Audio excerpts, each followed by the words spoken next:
महाराष्ट्र में उद्धव ठाकरे के सांसदों की मीटिंग हुई जिसमें काफी सारा बवाल हुआ। मीटिंग में प्रियंका चतुर्वेदी ने बड़े बड़े सवाल खड़े किए, संजय राउत पर सवाल खड़े किए, यहाँ तक कि उद्धव ठाकरे से लड़ पड़ी। तो वहीं मराठवाड़ा के एक सांसद ने प्रियंका चतुर्वेदी पर ही सवाल उठा दिए। प्रियंका चतुर्वेदी और आदित्य ठाकरे को लेकर कहा कि इनको पार्टी ने इतना कुछ दिया, इन्होंने पार्टी के लिए क्या किया। जी हाँ, दोनों का नाम साथ लिया। लेकिन अब बड़ी खबर सूत्रों के हवाले से ये है कि इस मीटिंग में बवाल के बाद अलग से आदित्य ठाकरे प्रियंका चतुर्वेदी की मुलाकात हुई, सियासी मुलाकात हुई, बातचीत हुई। अब बड़ी खबर ये भी आ रही है कि आखिर इतना प्रियंका की संसदी पर जोर क्यों दे रहे हैं आदित्य ठाकरे। आखिर जब सब कुछ खत्म हो चुका है, शरद पवार चुने जा चुके हैं सांसद, फिर भी क्यों मोह नहीं छोड़ पा रहे हैं सांसदी का आदित्य ठाकरे और प्रियंका चतुर्वेदी। और क्या वाकई में अपने ही पिता की पार्टी को तोड़ देंगे आदित्य ठाकरे। दिखाते हैं, बताते हैं सब कुछ। आप भी वीडियो को शेयर करें, कमेंट करके अपनी राय जरूर दें।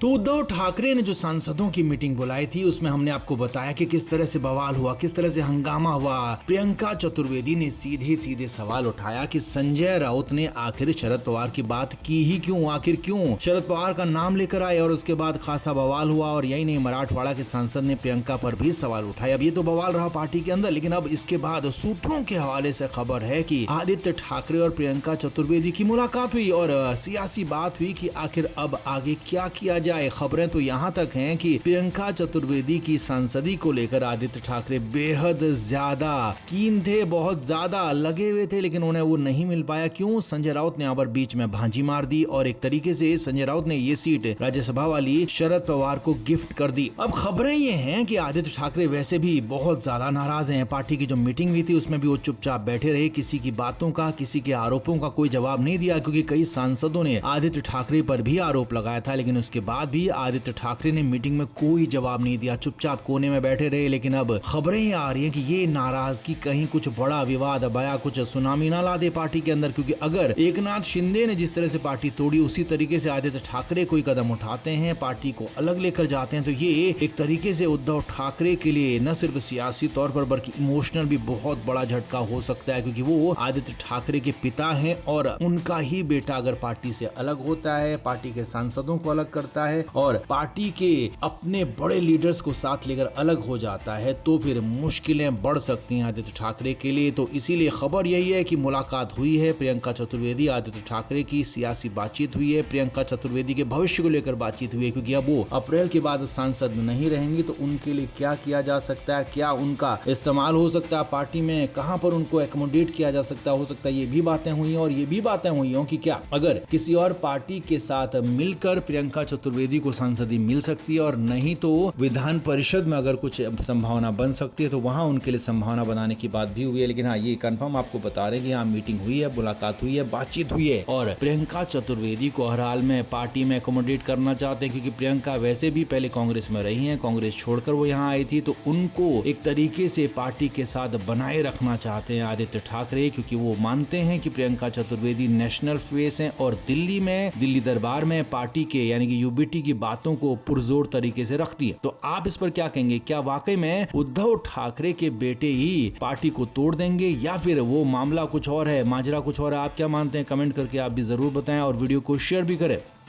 तो अशोक खरात, ढोंगी बाबा, डर दिखाकर, भगवान का डर दिखाकर, छलावा करके, जादू टोने के साथ कई लोगों से खिलवाड़ करने के आरोप लग रहे हैं। यहाँ तक इसमें हाई प्रोफाइल लोग तक शामिल थे। पूर्व मुख्यमंत्री उनसे मिल चुके हैं, विधायक, मंत्री, अफसर, न जाने अनगिनत रसूखदार लोग उनसे मिले। और आरोप तो यहाँ तक है कि उनकी पत्नियों, उनकी बेटियों के भी शोषण हुए हैं और बदनामी के डर से कोई सामने नहीं आया। लेकिन यहाँ पर जब सामने आया, खुलासा हुआ और अशोक खरात को गिरफ्तार किया, तो उसके बाद मामला खुल गया। क्योंकि उनके ही ऑफिस से यानी कि अशोक खरात के ही ऑफिस से किसी ने फोटोज, वीडियोस लीक कर दिए थे। और खबर तो ये तक है कि अशोक खरात ने हर एक अपने कुकर्म का वीडियो भी बनाया है, तो वो खुद अपने पास रखा हुआ है। तो इसके बाद आंच इसकी पूरी उद्धव ठाकरे तक आ गई। उद्धव ठाकरे हालांकि पहले आरोप लगा रहे थे कि ये सब कुछ बीजेपी राज में हुआ है और दोषियों को सजा मिलनी चाहिए। एक एक संबंध जो मिला है उनसे, उनकी भी जांच होनी चाहिए और उनके उनके खिलाफ भी एक्शन होना चाहिए। लेकिन मामले में तब ट्विस्ट आ गया जब बीजेपी की तरफ से आरोप लगाया गया कि अशोक खरात के लिए जो पानी की व्यवस्था हुई वो उद्धव ठाकरे सरकार के दौरान हुई। जी हाँ, ये आरोप बहुत बड़ा है। 2020-22 में जब उद्धव ठाकरे की सरकार थी तो तब अशोक खरात को पानी की सप्लाई की गई थी, पानी की व्यवस्था की गई थी। तो उस पर उद्धव ठाकरे घिर गए, फंस गए और उद्धव ठाकरे बैकफुट में आ गए हैं। उद्धव ठाकरे ने कहा है कि हाँ, जांच करा लें, बिल्कुल कराएं और सभी की जांच होनी चाहिए। अब यहाँ पर उद्धव ठाकरे का जो रुख था वो बिल्कुल हैरानी भरा था, क्योंकि वो बैकफुट पर थे और मजबूरी में उनको कहना पड़ा कि हाँ, जांच करा लें, क्योंकि यहाँ पर अगर जांच हुई तो मामला फंस सकता है। क्योंकि किस एवज में, किस तरीके से अशोक खरात को पानी की उपलब्धता कराई गई, ये बड़ा सवाल है, क्योंकि तब मुख्यमंत्री उद्धव ठाकरे ही थे। अब खबर तो ये भी है कि उद्धव ठाकरे के उस मामले में जांच होती है तो उन पर कार्रवाई भी हो सकती है। यही नहीं है, सवाल ये भी है कि उद्धव ठाकरे ने अगर पानी उनकी सरकार में दिया था अशोक खरात से, तो क्या वो भी अशोक खरात से मिलते थे? क्या वो भी अशोक खरात से अपना भविष्य पूछते थे? और क्या अशोक खरात उद्धव ठाकरे के घर भी आता था? सवाल ये बहुत बड़े हैं, इन सब की जांच होनी चाहिए। सवाल बीजेपी की तरफ से उठाए गए हैं कि उद्धव ठाकरे ने पानी की व्यवस्था अशोक खरात के लिए की थी, तो ये ऐसे ही नहीं हुआ होगा। इसके पीछे क्या दबाव था, क्या मजबूरी थी, इनका भी पता लगाया जाना चाहिए। तो इसीलिए अब मामला फंस गया पूरी तरह से, उद्धव ठाकरे के पाले में आ गया मामला और उद्धव ठाकरे पूरी तरीके से यहाँ पर फंस चुके हैं। तो आपका इस पर क्या कहना है? क्या अशोक खरात के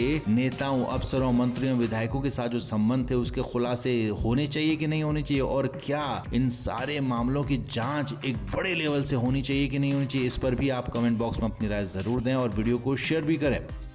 तो हम लंबे समय से आपको बता रहे हैं कि महाराष्ट्र में उद्धव ठाकरे की पार्टी के हालात बिल्कुल भी ठीक नहीं है। उनके विधायक बगावती रुख अपनाए हुए, उनके सांसद बगावती रुख अपनाए हुए हैं। लेकिन यहाँ पर अब बड़ी खबर यह है कि उद्धव ठाकरे के सांसदों ने दिल्ली में एक मीटिंग की और इस मीटिंग में ऐलान कर दिया है पार्टी छोड़ने का। और ये मीटिंग हुई संजय राउत के घर पर। जी हाँ, संजय राउत भी राज्यसभा के सांसद हैं, उन्हें भी दिल्ली में घर अलॉट है, तो उनके ही घर पर मीटिंग हुई और सभी सांसदों ने बेहद गुस्से भरे लहजे में कहा कि उनकी पार्टी के अंदर सुनी नहीं जाती है। पार्टी नेतृत्व यानी कि उद्धव ठाकरे से मिलने के लिए उन्हें वक्त नहीं दिया जाता है। यहाँ तक कह दिया कि उनके ऊपर आदित्य ठाकरे को थोपा जा रहा है। यानी कि आदित्य ठाकरे यानी कि जो अभी 30 साल के करीब हैं, तो उन आदित्य ठाकरे को यहाँ पर सांसदों का नेता बनाया जा रहा है, उन सांसदों के ऊपर बैठाया जा रहा है। और सांसद किसी भी तरह से आदित्य ठाकरे के होने से खुश नहीं है, इसीलिए खास तौर पर यहाँ पर नाराजगी जताई है आदित्य ठाकरे को लेकर, उद्धव ठाकरे से ना मिलने को लेकर। और ये खुलकर कहा गया है उद्धव ठाकरे को लेकर कि उन्होंने पार्टी को पूरी तरह से बर्बाद कर दिया। Flame media report.